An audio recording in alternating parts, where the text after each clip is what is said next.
up your voice and tell him, Lord, I thank you for being faithful all these years to my life. Lord, I am so grateful.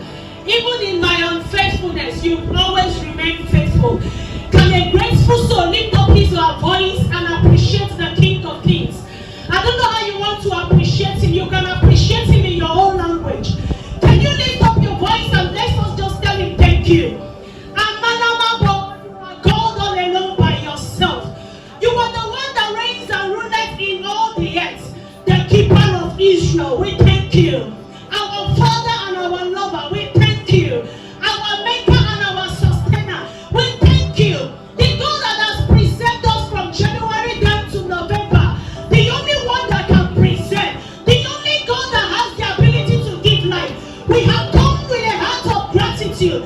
I see a grateful being in the house, appreciating the King of Kings, appreciating the Purple of the Praise, appreciating the Almighty God, appreciating the King of Zion, appreciating the one that reigns and rules, our God, our Maker, our Father and our Keeper. That we don't have silver, we don't have gold. The only thing we have to give to thee is to tell you thank you. You have been our sustainer. If money could buy life, we would have not been standing. Lord, we have come to thank you. You that have done great and marvelous things for us, we say thank you. Thank you for many blessings in our life. Thank you for blessing us per day. Thank you for blessing the works of our hands. Thank you for helping us not to laugh. Thank you for being our sustainer. And for all you have done for us as a church, as an individual, as a family, as parliamentarians, we come to lift the high and tell you, thank you for sustaining us. For in Jesus' most precious name we have prayed. I'm not hearing the voices of believers in the house. For in Jesus' mighty name we have prayed. Amen. You are not thanking God enough. If money could buy life, I believe that some of us will not be standing here.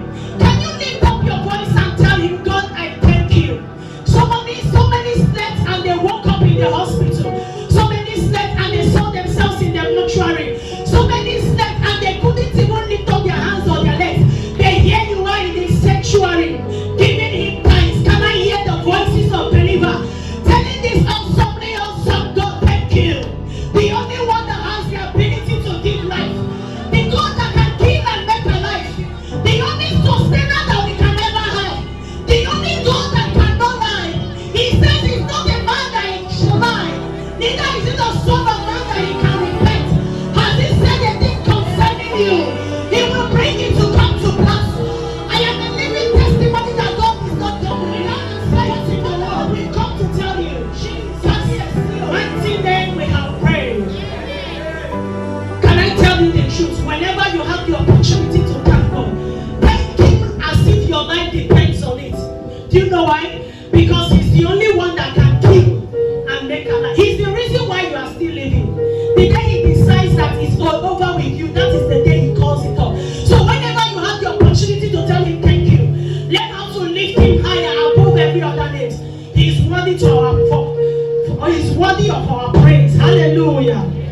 We are going to be praying some prayer points this morning, and our first prayer point will be taken from 2 Samuel chapter 7 verse